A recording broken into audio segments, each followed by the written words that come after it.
Hello, and welcome to episode number 29 of the Apostate Alliance.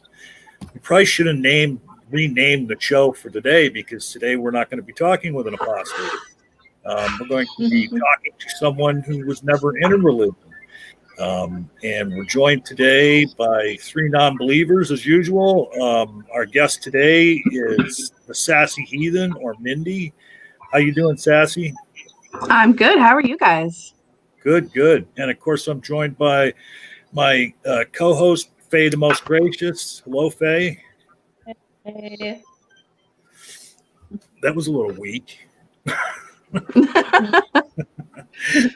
So, we're gonna interview Mindy, but first I want to bring up a few things that have kind of been sitting around in my bookmarks on Twitter that I should have probably brought up before this, but two that came to mind here, and when we're done with the show, I'm going to have to go online and find out what the outcome of this one was. Ex-Muslims of Norway at the beginning of the month, they tweeted about a Bangladeshi student from the Jagannath University, and Faye's from Bangladesh, so I probably butchered that name there, but she was suspended over allegations that she made derogatory remarks on Islam and Muhammad, and now she's been missing since then. Now, like I said, this was from the beginning of the month, and it says we're missing for 5 days.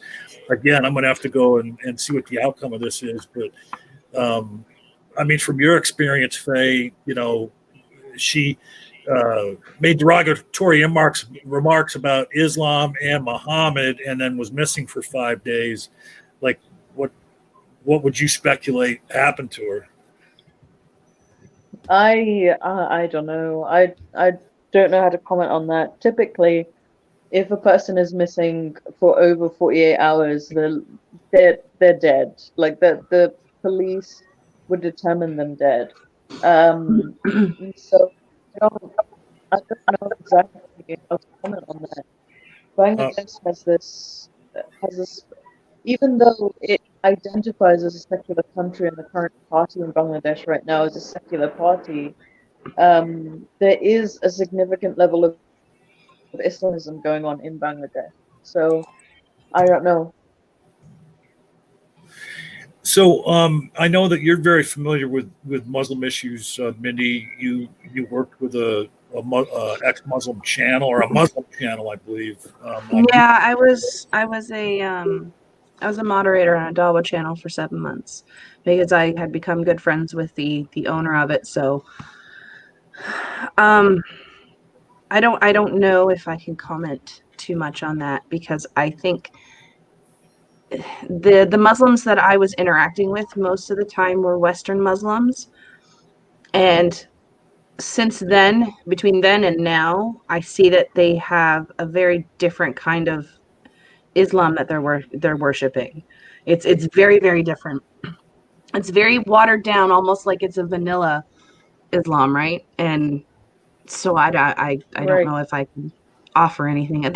Actually, I've heard people call it Westlam rather than Islam, and I'm like, that's kind of interesting take on it, because it's Muslims that are in like Canada and the US and have kind of converted over in the Western countries rather than coming from an Islam country. So their view of it is very different. Mm-hmm. Well, and the other side of that too is with something I was surprised by.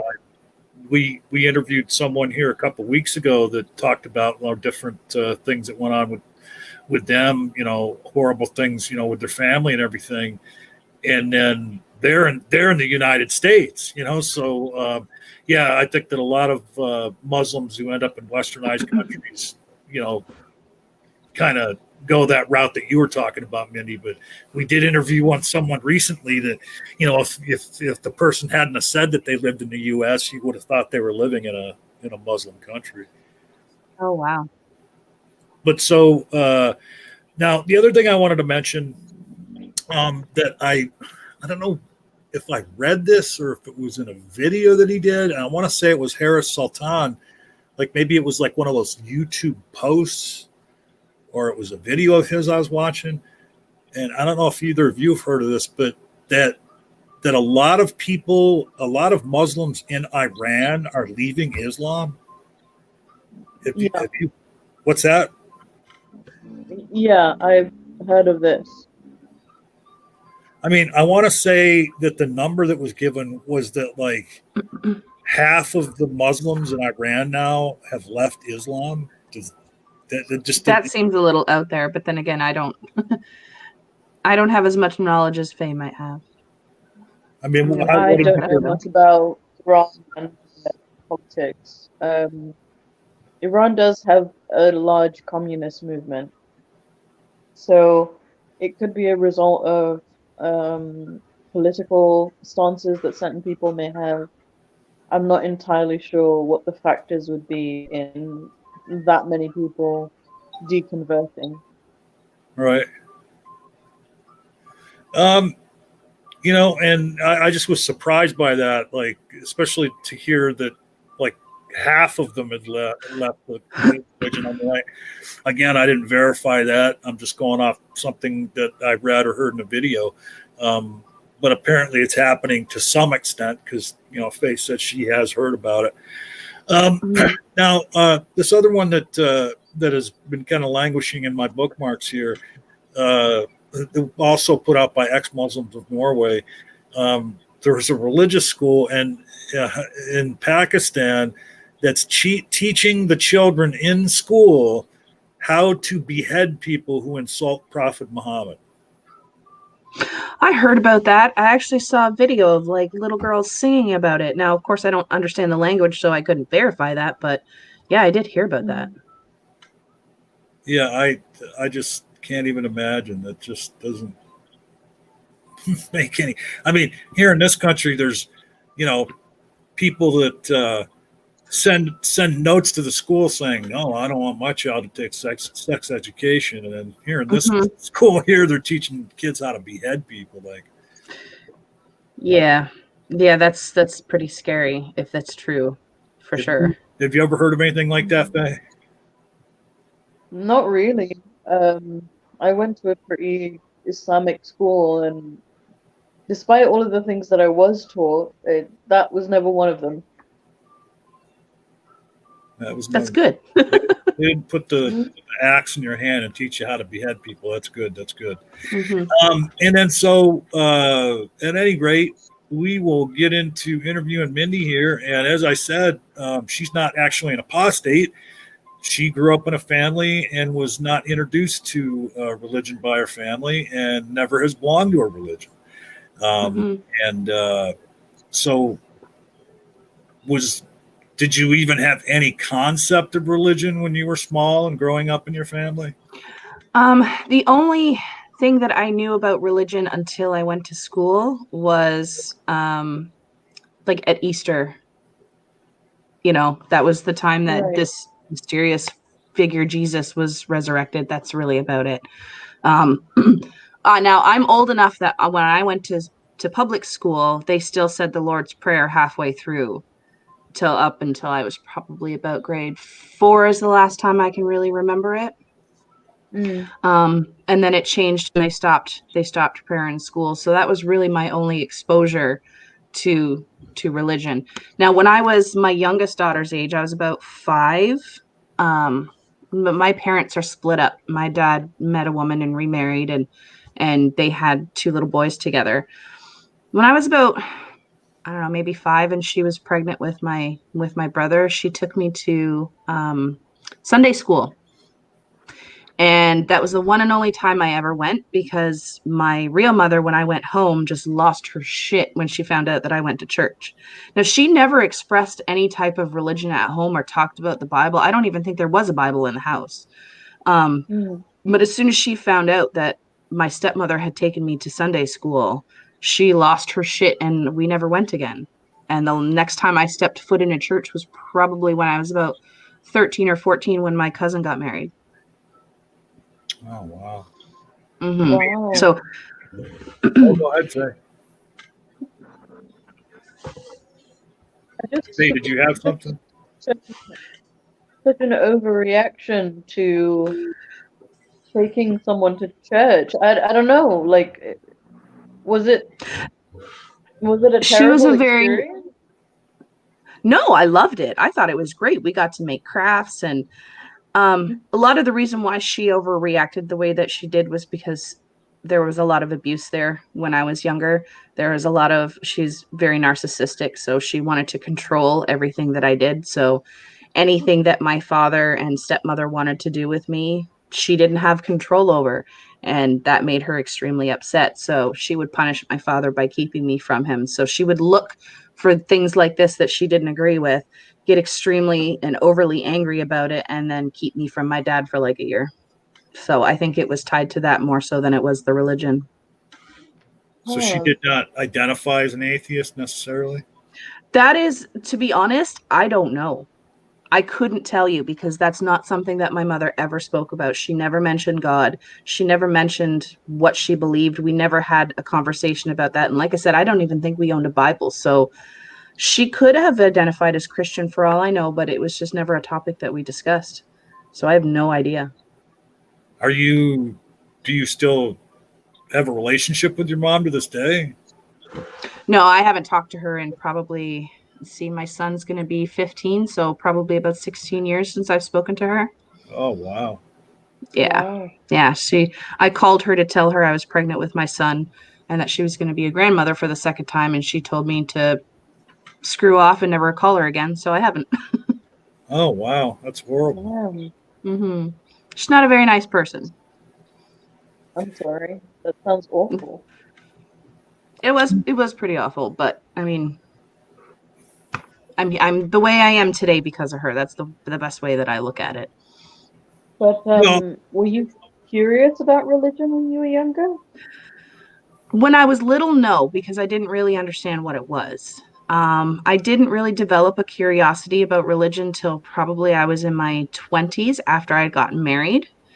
I had a very quick marriage. Like I met my husband, we moved in together, and we got married all within an 8-month span.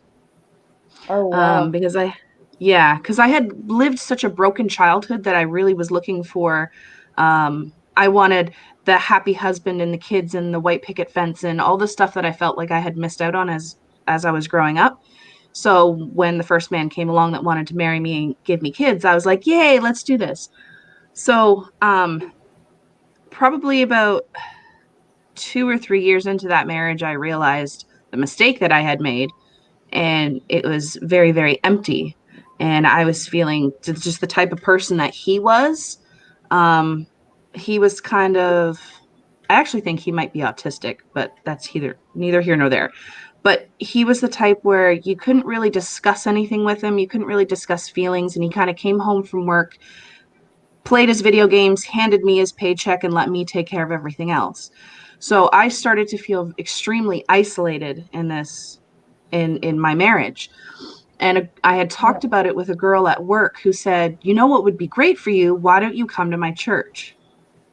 And that's kind of what started me on that journey, because I was like, well, this is somebody that's reaching out to me. Maybe I can go and I can meet people, and I can have something that's filling that hole that my marriage is not giving me. So I ended up going to a church for 2 years. And as much as I loved going to that church. I went every Sunday after that for 2 solid years. I took my kids, and the atmosphere was just amazing. I walked in there and everybody was always just so friendly and so happy, and it was very intoxicating because I was around people and I was having a good time. But I didn't believe. So when it would come time to worship, and I don't know if you've ever been to a Pentecostal church and the way that they worship, but it's like a goddamn concert. They have lights, they have music, they have speakers, sometimes they have fog.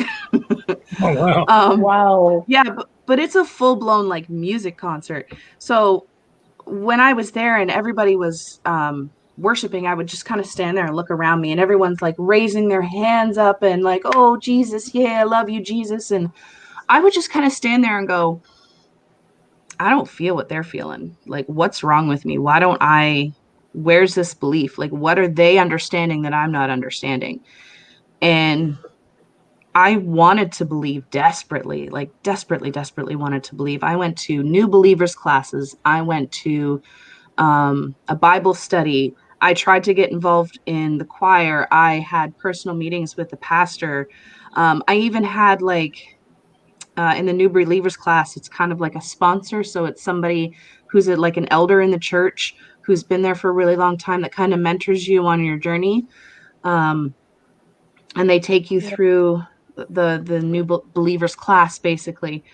And I did all of that and still struggled with like I don't believe in this. I don't understand why I don't believe in it, but I don't believe in it. So I ended up stopping from going because I felt like I was lying to all of these people.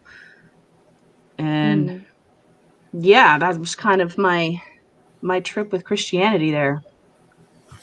You know,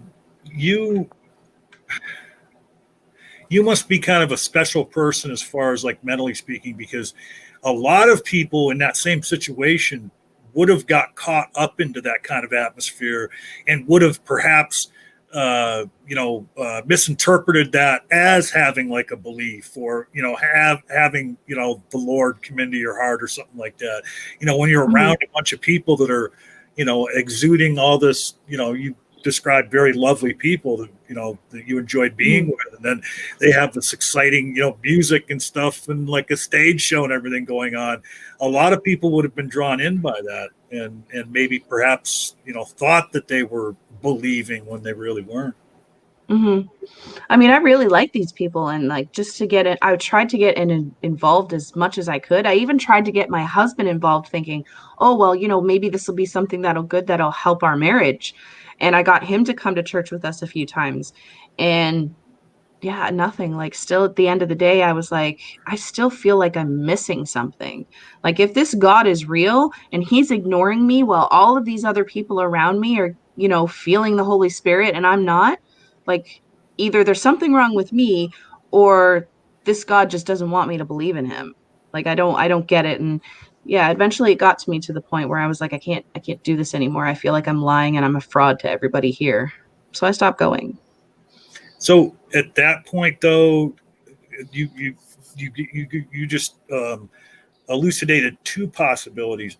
The possibility didn't dawn on you that all these other people were just wrong about, like, that somehow they were believing that this Jesus, this God was in their life, and that they were just all wrong. You figured it had to be something wrong with you, or God didn't like you.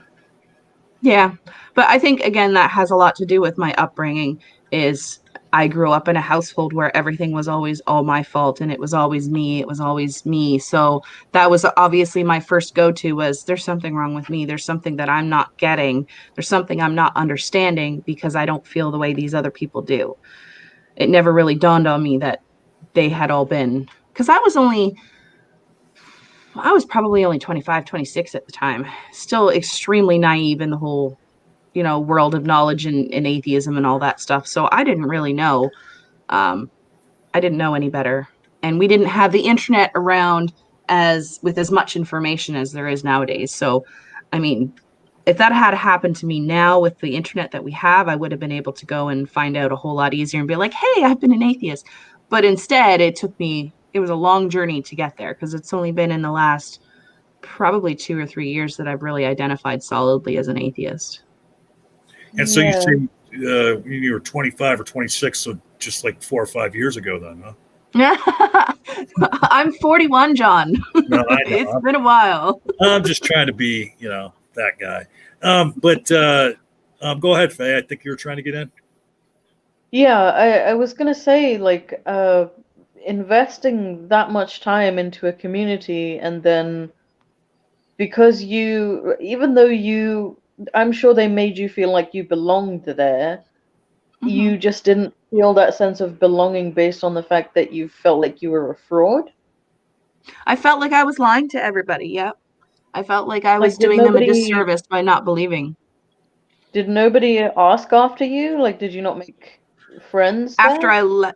after I left the church and stopped going, none of them reached out to me. No. Oh, None wow. of them. Yeah, none of them ever came after me or asked why I stopped going or what had happened or why I stopped going to the church. But I mean, the church that I was going to, I just kind of, I kind of chalked it up to the size of the church because it was steadily growing. I don't know what it was about this particular church, but there were a lot more people that found it intoxicating as I did. And actually, in the past 2 years, they've actually purchased a new property so they can get a bigger church because the congregation is growing so much that having 3 different services on Sunday morning just isn't enough space. So I feel like maybe I got lost in that shuffle of growth that I just didn't make a difference enough to most of the higher up peoples that they noticed that I was gone. I mean, were there people in this church prior to you leaving that you socialized with outside of church? Not really, other than like actual Bible groups. Well, Like if I went to like a Bible study or whatever, because one thing to remember is that while I was going to church and while I was doing these Bible studies, I also had 2 very small babies at home and a husband that didn't do anything. So I was working a full-time job, taking care of 2 babies, taking care of my house and paying my bills, and then trying to fit church into this, like to have some kind of like social aspect. So, I mean, I was socializing as much as my responsibilities is allowed. and so you stopped going to the church, and then from there, you say it was several years before you kind of looked into things and kind of realized, well, oh, wait a minute, I'm an atheist. Mm-hmm. Was it the advent of, the internet growing? Is that where it all started for you? Is going online? And Well, there was a period of time after my son was born and kind of growing up and my marriage fell apart where I kind of dabbled in learning about paganism. I bought a lot of books. I bought a lot of crystals. I bought a lot of things that were very witchcraft related. And I really liked the aesthetic. But I again ran into the problem where I like all of this stuff. This is all beautiful, but I just couldn't find that belief. I was like, I can't sit here and do a ritual and actually find myself believing in this. Like, this just kind of seems silly to me. So, I mean, when it comes to Wiccan things and witchcraft, like I even have a tattoo on my arm of the triple goddess because I think it's pretty and I like what it represents. But when it comes to like the actual belief in the gods and the spirits and the deities that go along with it, I just don't have it. So it wasn't until I went down that little path and my divorce was finalized that I kind of, because I dabbled in Christianity a little bit again after my youngest was born, and I was with my American husband because my American husband has very American devout Christian parents. So for their sake, I tried to pursue the church thing for a little bit again. Didn't work out, and that was probably about 3 years ago that I kind of stopped my exploration and kind of really sat down and started doing some debating and researching and learning. Wow. Mm-hmm. That's quite an experience to constantly try to feel this love of God sensation that people do feel observably. Mm-hmm. But like that must have been really, really frustrating. Well, it was because there was a lot of people that were, especially nowadays, when I have conversations with Christians and they say, well, you just didn't try hard enough. And I'm like, damn it, I tried everything I possibly could. I don't know how I could have been. I tried harder. I don't know how I could have been more sincere. So, back up with that because you don't know anything. That's where I really get frustrated because, yeah, I tried. I really tried.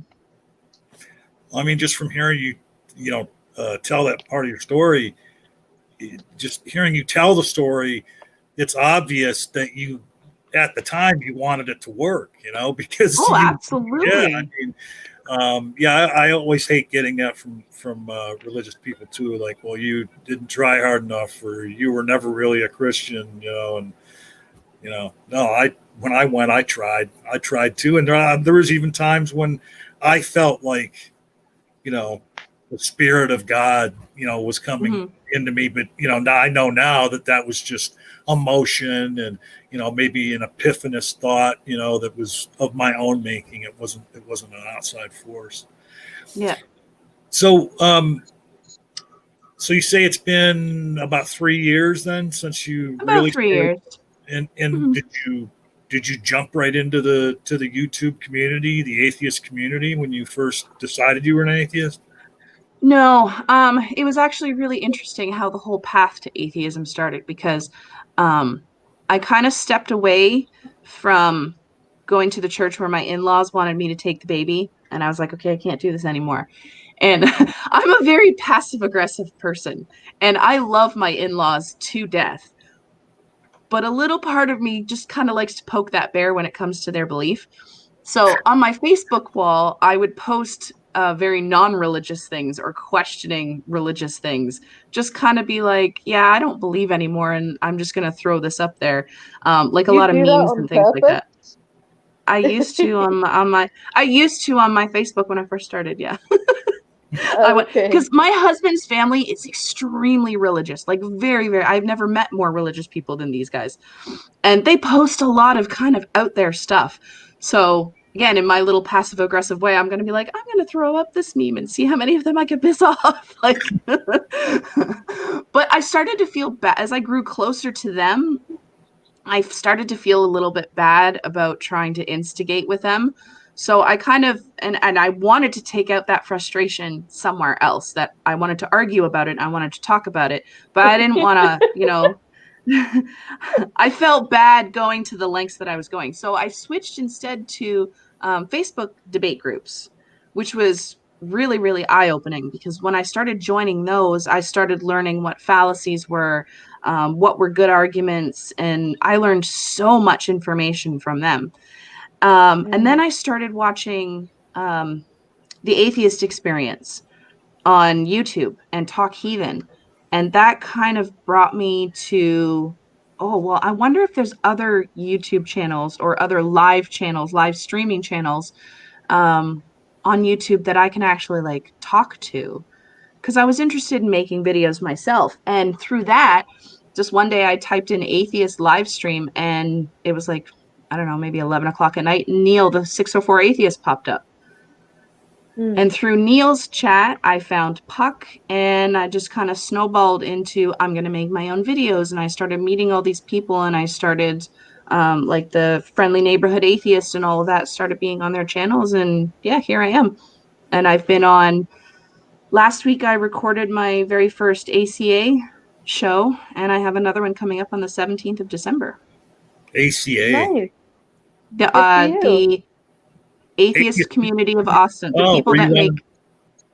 you were on Talk Heathen or on the No, they have a couple of smaller shows as well.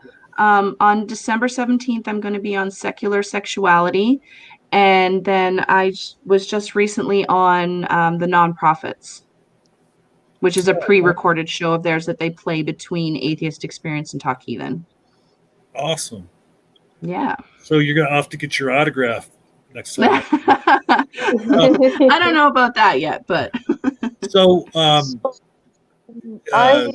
oh, go have ahead. questions about because I'm fascinated by this like desire to believe, but you just never felt that.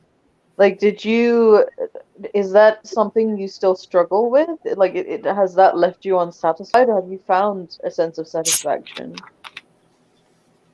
I do find myself wanting to believe at times.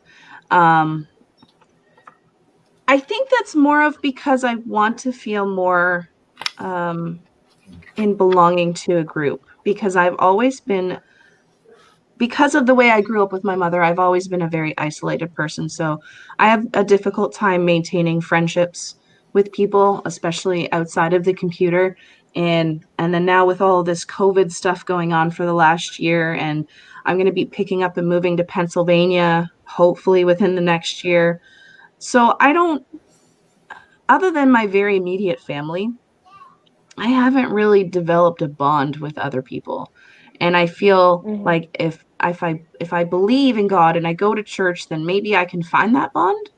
I'm not sure. And then I catch myself going, no, like why would I want to do that? So it's like an internal struggle all the time. Like I would love to believe that there's a God up there looking out for me. But I know that doesn't make sense. So from what I've observed, please do let me know if I'm digging a bit too deep. Um, from what you've told us, it kind of feels like you've been quite isolated for most of your life. Like you Yeah, had pretty a very much. controlling parent, and then following the parent, you kind of just dived into a marriage where that was kind of really emotionally distant as well. Hmm. Um, and for me, for example, I suffer from this paradox where I can't believe that I don't believe because I always had that belief, you know? Hmm. And now it's like this dichotomy between I always thought there was something, and now I can't believe that I don't believe in something. Hmm. Faye, And just then it just curious, is sort that of it's not a sense of regret though, is it? Or is it? it's not a sense of regret, it's just this I guess frustration at myself that I was duped. Hmm. Hmm. All right, And we're then gonna there's me sitting here, hopefully, sometimes wishing that I had been duped, so I would have that belief. But Yeah, it's like it's insane almost to me. well, and it's funny because I sometimes have a similar kind of feeling because like sometimes I'll think like if I really start thinking about death, then I'll think, man, I wish I'd never ripped the veil away. I wish I still believed in all that bullshit, that there's something after you die, it doesn't happen very often, but like it's like one of them things where, like I remember one time thinking, uh, not seriously, but thinking, well, maybe I could just go have a lobotomy done and go back to believing. Really? Yeah, That's well, kind of extreme. yeah, yeah. Well, as a matter of fact, I wrote a short story one time. It was about a uh, a rich person that was unsatisfied with life, and he had to go to court to uh, fight the courts because he wanted to be lobotomized because he was so sad about the state of affairs in the world that he figured if he got a lobotomy, then he would go to, had less intelligence, that he would be a lot happier. I've noticed that it seems that people that have, I don't want to sound insulting, and I feel insulting saying it, but people that do have lower intelligence do tend to seem like they're happier with life. Oh yeah, ignorance is bliss. Yep, Hmm. without a doubt. Like if you don't know that things can be better, you'll just be content with what you have. Yeah. Yeah, I mean, and like I remember arguing with somebody kind of on the same topic, but like when I've heard different scientists and different, um, people that work with other cultures and stuff, like they'll be talking about like say one of these tribes in South America or somewhere else in the world where they're not modern, like they're still kind of primitive, and Hmm. like one person said, well, yes, we have to preserve these type of cultures and everything. And I'm like, fuck that shit. Take them motherfuckers toilet paper and computers. One of them might have the cure for cancer locked in their fucking head, like, Hmm. I mean, yeah, ignorance is bliss, but some of the people in religion that seemingly seem blissfully ignorant, if they would just buy into the non-religious stuff, then they might be brilliant. Who knows, But Yeah. I mean, I don't know about that since they're putting all of their eggs in that basket. Especially people who are, and this is kind of why I'm frustrated with the fact that I believed in the thing that I believed in for as long as I did. It's because I feel like I was smarter than that. Because all they've done is submitted themselves to a set of rules, especially those people who feel the actual sense of belief. They've just submitted to rules that were written down by somebody else and have decided that nothing else in the world is worthy of that level of devotion. Whereas when you strip yourself away from that, every single second you have is all you have. Right. And I mean, too, a lot of people that are over religious don't have that sense of personal responsibility because you know, when they do something or something happens to them, oh, it's in God's hands, or trust God, you know, so it takes that level of stress away from them, that they're not alone. They're not doing this alone. Somebody else up there is responsible for what's happening to them, so they don't have to stress about it. Whereas, you know, folks like us that don't have that know that it's all on us. Like, we are the masters of our destiny. So, It you is know, we it don't is have. essentially a you know, it's a safety net. And I wonder what would happen if we were to strip away religion from all of those people. And I would imagine that it would cause a lot of problems. Oh, a lot Yeah. of them would go absolutely batshit crazy for sure. I mean, I would never want to eradicate religion, because there are so many people in the world that, if without religion, you know, they would cause problems for the rest of us. They would not be able Yeah, to and I mean, cope like, especially devoted with it. people that, you know, religion is just the cornerstone of every single thing in their life. What would you do if you took that away? Yeah.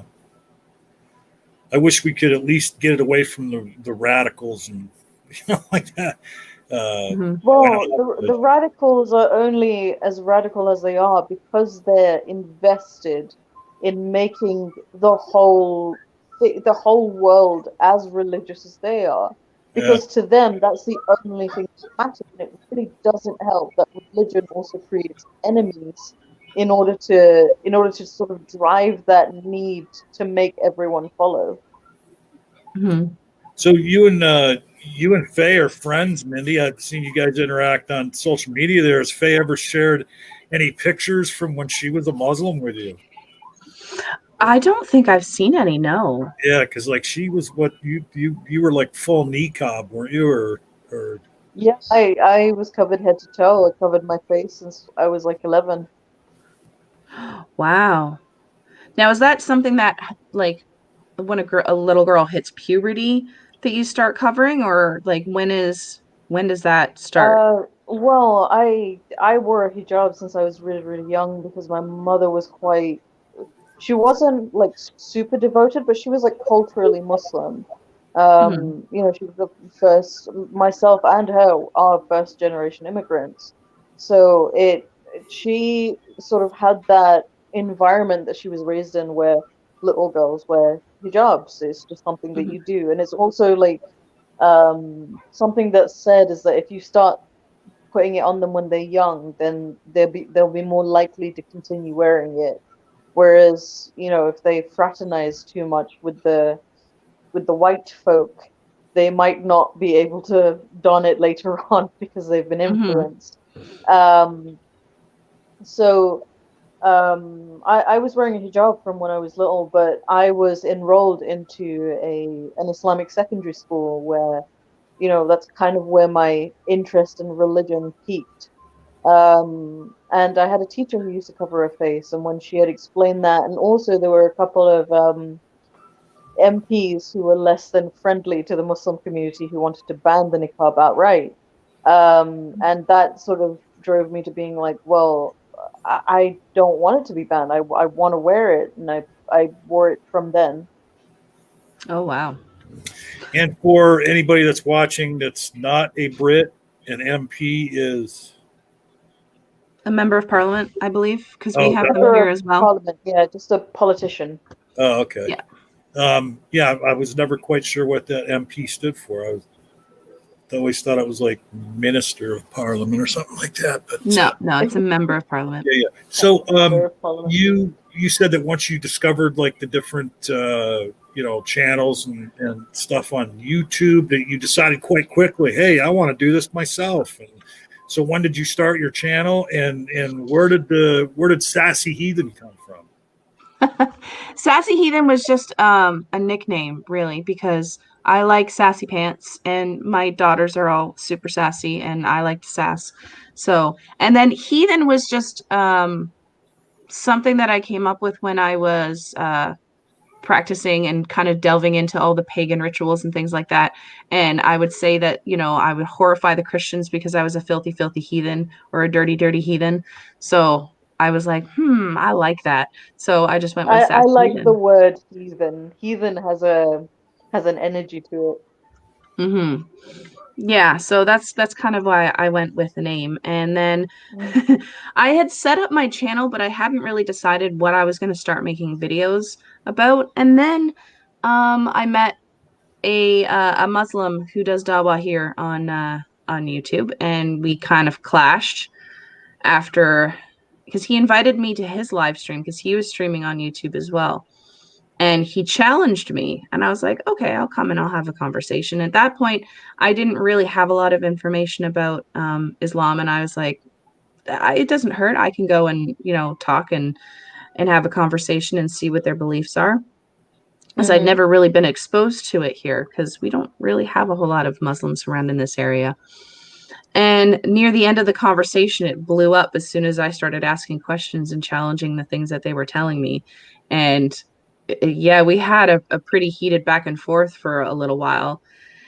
And then, yeah, I started making my own videos because he was making claims about, because that's one thing I've learned is that Muslims can be extremely nasty when they're upset, like more so than Christians can be. And I was like, wait. The nastiness may come more so because you are a woman. Because it's I don't know. I don't like to stereotype. It's something that I really, really don't enjoy. But there's no questioning that women who question Islam a lot more than are harassed a lot more than men who criticize Islam.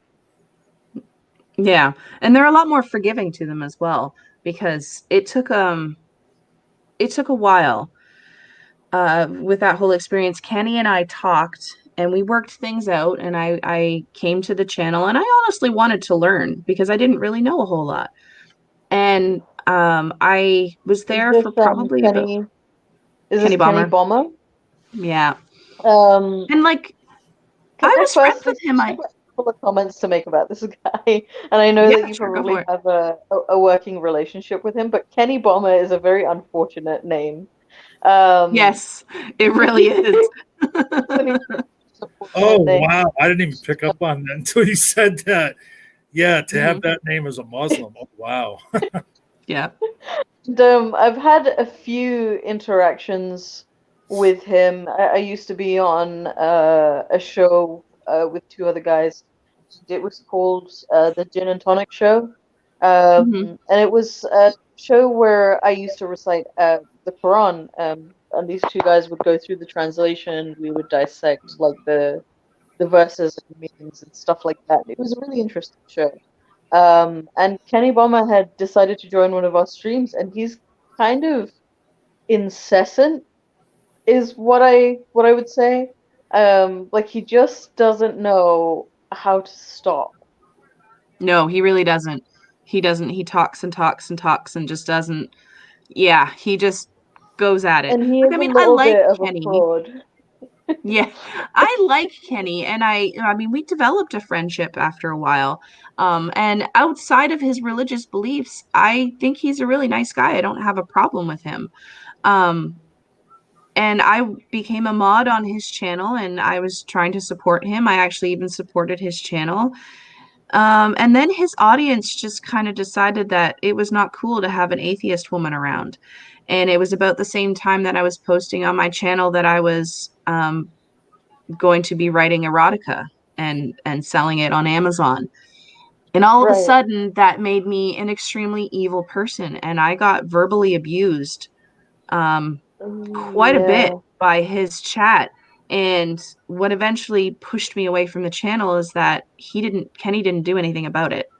And anytime No, he didn't. Like at all? No. And how long he kept telling me. This went on for probably about 6 streams. And Jesus. there was other people, like he had other Muslims that would come onto his panel and be like, hey, what's going on in your chat? They're attacking your mod. Like, you know, and I'd been around for like 6 months at that point. So everybody that was a regular on the channel knew me, knew who I was. I had been on video and talked to them before. So it's not like I was a stranger. And they're like, hey, like, why aren't you doing anything about this? That's incredibly malicious. Yeah. And then like he had a female host with him as well. And the one night because I was really upset about some of the things they were saying, because these were people that I thought were my friends and just all of a sudden turned on me.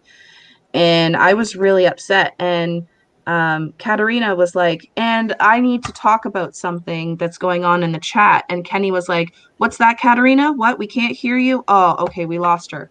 And then she was gone. And then he ended the show Oh, instead of waiting wow. for her to come back and say what she was going to say. And yeah, and Damn. then he kept messaging me in on Facebook saying, well, I'm going to address it. I'm going to address it. Don't worry. I'm going to address it. And then every time I popped back into his chat, I would just get abused again. And I'm like, you know what? That's it. And I haven't been back since. And that was about 2.5 months ago. And are Wow. you still in contact with Kenny? I do have him on my friends list on Facebook. He actually asked to add me the other day because I had taken him off and I was all done. And I thought, oh, well, maybe he's going to come and apologize and have a discussion and talk to me about this. Haven't gotten anything so far. He's not apologize. That is horrific. You Yeah. deserve an apology for that. What the fuck? Yeah, that is Yeah. horrific, but I want to go back. So you sell this erotica on Amazon, huh? I haven't published anything yet. I am in the process of writing it, but Oh, okay. If you ever go back onto his live stream, you have to start by shilling your erotica. well, that's the thing though, is that when I first published the very first video and talking about doing it, somebody in his chat, another Muslim, brought it up, and I said, and I just answered a question, and then Kenny came to me and said, I would appreciate it if you didn't talk about your erotica on the channel. I'm like, okay, yeah, no, I completely understand. I can respect No, that. you That's should not a problem. absolutely. If he is ever going to be a decent human being and actually apologize to you, you have to insist that he includes those links in his description. Well, what really bothered me is that I had no problem respecting his request not to talk about my erotica on his channel. Yet, all of these Muslims that were attacking me, especially, and one was a mod, because I was a mod and he was a mod, so I couldn't do anything about what he was saying. He would bring it up every chance he got. And I was like, Kenny, why is it okay for him to attack me and discuss my erotica and say that I'm trying to corrupt innocent Muslim children by writing erotica? Like, what? Well, Why is it okay for I them think to bring it up? The unfortunate truth is that Kenny probably agrees with that. Oh, I don't doubt it now. But like, that's the thing, is that it was such a double standard, because he would just let them go on abusing me and saying that I couldn't talk about these things, but letting them. And it was just, in the end, I saw that these people really didn't see me as my own person. And, No. That's I why think when I maybe see that your little... mod just wanted to read your unedited works, possibly. Maybe, but they did get pretty nasty, and every time I would come into the stream or whatever, they would talk about my green horns and just some really, really awful things. Faye has green horns. Yeah, that's how I was going to ask her about that. Is that a particular Muslim thing, is the green horns? No. I just I went through an art phase where I was drawing a lot of devil women with halos.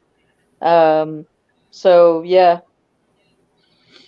Yeah, and matter of fact, when I interviewed Faye on, I think it was when I was still doing stuff on the GDC, and then I did a thumbnail, and I used one of her art pieces because I thought it was a self-portrait, kind of like a little bit like what her avatar is now. And then when I showed it to her, she's like, "Oh no, that's somebody else." Oh, wow. Yeah. So she sent me another pic. So all right, and I want to ask you something. And if you don't have to mention any names, and you don't even have to talk about this at all if you don't want to. But I wanted to ask you this, not to put you on the spot. Okay, so Dragnot Silvas has G-Man, right? Nakasuchi has Smokey. Speed of Sound, he goes after SFT all the time. Now, there's someone else in the YouTube community, and like I said, we don't have to mention any names or anything, but you're at loggerheads with this other female YouTuber that kind of goes after you, I noticed, and you've had to respond to her a few times.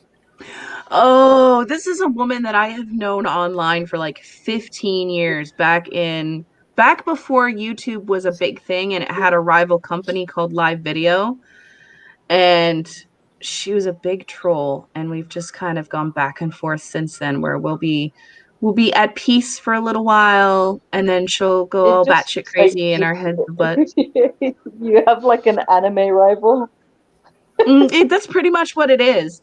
I've made a few videos about her because she's just got some weird obsession with me that I don't really understand. Like, she'll go out, and when I had my YouTube channel, and I had probably about 10 or 15 videos up, and I had kind of like a color scheme going on, and I had the rainbow thumbnails, and she went and made a channel, and then she made it exactly the same, so, or she'll go, yeah, so she kind of, and I know that when somebody copies you, it's supposed to be seen as a form of flattery, but I was just like, why do you have to copy everything that I do? I don't understand. Trust me, I know.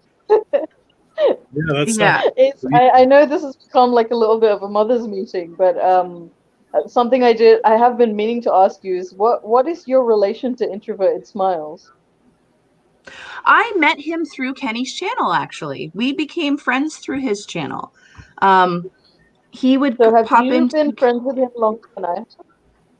No. Well, I don't know how long have you been friends with him, because I've only I got involved with Kenny's channel probably back in June. So, well, or no, it was maybe earlier than that, but since the summer, I only got introduced to him like May or something.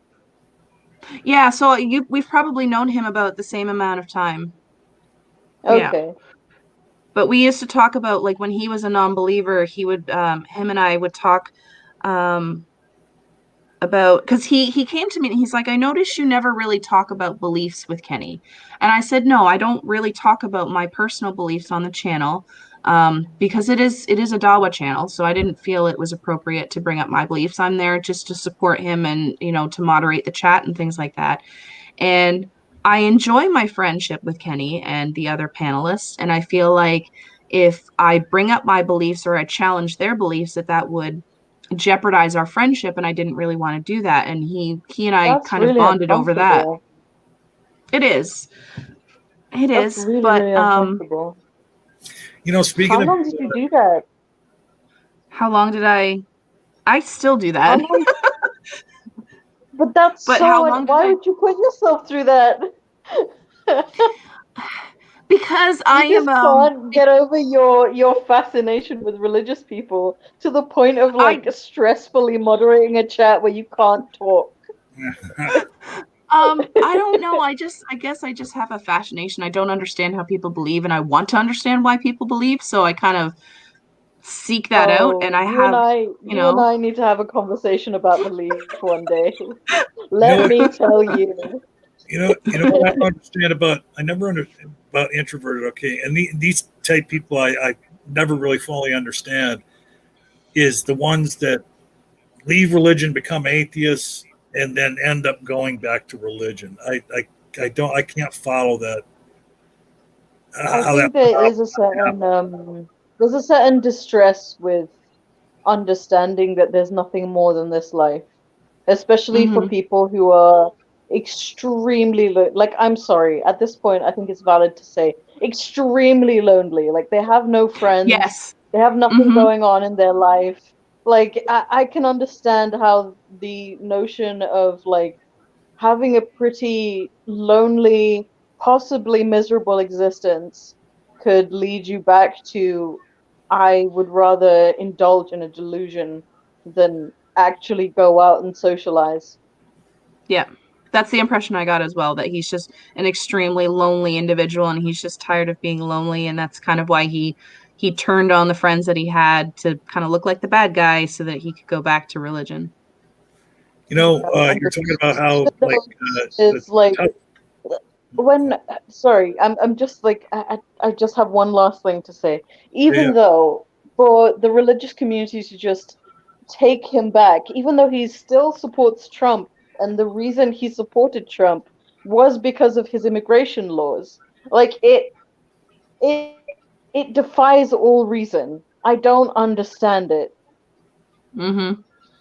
Wait a minute, is he in the United States? Yeah, he's in Florida. Why do you think I've been ripping so hard on Florida? I'm tired of us treating He's- Floridians as the rest of humanity. I didn't realize he was in America. He's Florida man.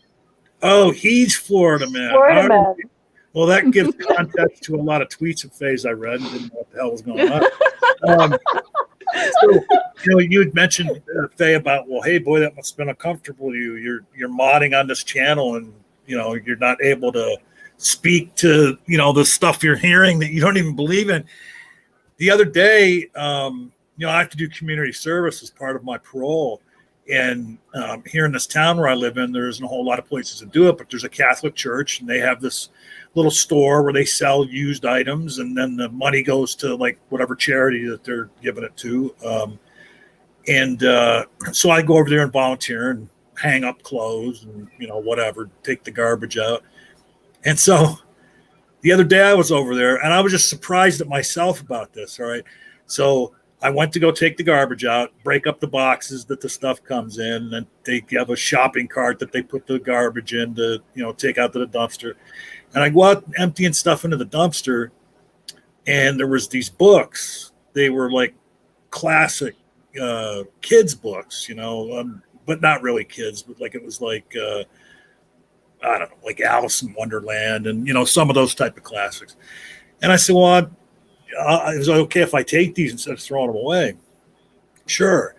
Well, also in there with these books, there was a Bible, and they were throwing that in the the dumpster. Now here I am, an atheist, I guess you could say devout atheist, and think that religion is mostly crazy. Not that religious people are crazy, but the idea of religion is crazy to me now. And I couldn't throw it in the dumpster.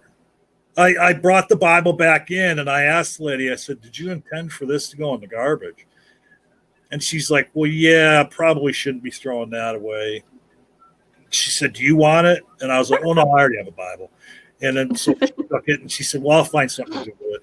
But I was like, afterwards, I'm walking home and I'm like, why did I give 2 fucks about that Bible? Like, see, a Muslim would never, even a non-practicing Muslim would never, ever throw out a Quran in a dustbin. Yeah, I was surprised when I found it in there. That is insane. Yeah, and this was a Catholic church too. So. And I've smoked this Quran. Like, I am flabbergasted by that. I've thrown out lots of I Bibles am in my now time. having the most ambivalent feelings of how dare you disrespect a religious text, and like it shouldn't matter. It's just a book. Yeah, yeah. So, you say you have 3 children? I do. Okay, and the oldest is 15? No, the oldest is going to be 18. Oh, wow. I know. I started young. I started really young. I had her when I was 23. Gosh sakes, you are 41, aren't you? No. Yeah. So, how have you dealt with your children? Have your children like asked you about religion? Have you? I raised them with basically we went to they went to Sunday school a few times, which the Sunday school at the age that they were at wasn't really a school. It was more of just childcare while I went upstairs. They weren't really old enough to have like a Sunday school class. And by the time that they were old enough, I had stopped going. So there wasn't really a whole lot of religious influence for them because I felt like I was on my own journey. I was trying to find my own answers. I didn't feel right trying to tell them what to believe when I didn't know what to believe myself. So I kind of left that and figured if religion was something that they were interested in, that they could kind of pursue that on their own as they got older and make their own choices. Did they know Mom was an atheist? My 18-year-old and my 15-year-old know that I am now. The little one has no clue. I have brought her up with like absolutely zero religious influence. So she doesn't know anything about it. Do your in-laws not insist on some sort of religious upbringing? No, actually, I'm very lucky that way that they understand that we don't believe and they don't pressure us to bring her into any kind of religion. They are very understanding that way. That's Have any of nice. your kids asked you about God or church or religion or anything? No. Well, my oldest, who's going to be 18, has actually decided on her own now that she is an atheist and she is a feminist. And she's very angry about a lot of things that she's realized now that she's becoming an adult. So we do have a lot of really good talks about feminist issues and how the church and, religion kind of exasperate that. So It sounds like she's she really taken after you. Yes, she really is. It's funny because like she's 18 and I let her drink when she's with me. So we like share a bottle of wine when she comes to visit because she lives with her boyfriend now. I mean, you're in Canada, right? That's allowed. You have to be 19 to drink, but I mean, it's okay. Okay. But her and I will sit down and share a glass of or a bottle of wine, and she'll get so feisty and fired up about issues like, "Yeah, I'm right there with you, sister." Like she's taken on my footsteps, and I'm so proud. I'm so proud. Now It's going to be any collaborations on your channel in the future. She's like me, and she has anxiety, and she is not at the point where she feels like she's brave enough to get on camera. I'm lucky if I could get pictures taken of her. So she's not at that point yet where she's able to get past that to get on camera. Now, my 15-year-old... Does she like stalk the Reddit forums though? No. No, she's not there quite yet because she's still she's in her last year of high school. And so she's kind of really struggling right now with dealing with going to school and dealing with all the COVID stuff. And she's trying to find a job, which jobs are kind of scarce with, a lockdown looming over our heads again. So yeah, life's a bit crazy right now. Oh. Yeah, don't I know? My 15-year-old though is autistic. So he doesn't really see things much outside of his own little personal bubble. So because I didn't raise him with any religion, he doesn't really have any interest or regard for it. So he is he's very focused on the things that he likes. So if it's not on that list, then he doesn't really pay attention to it. So where do you see your channel going, and where would you like it? How would you like it to end up being? I would like to eventually monetize my channel and have more interaction on my channel. I've kind of lost my video mojo in the last couple of weeks, which is why I haven't really put up a video. But I mean, that has a lot to do with I'm virtual schooling my little one all day long.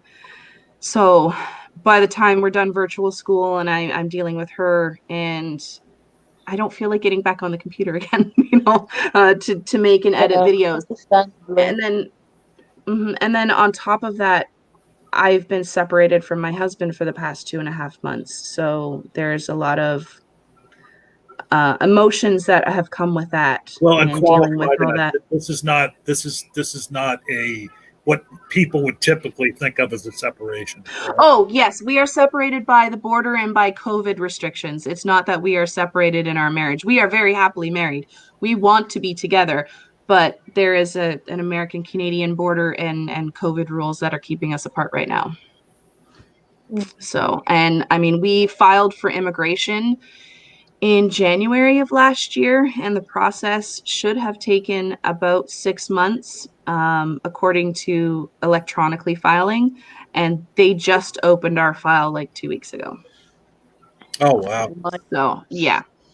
So it's going to be at least another year before they get through that, unless they put more restrictions on it, as in like it takes longer because of COVID.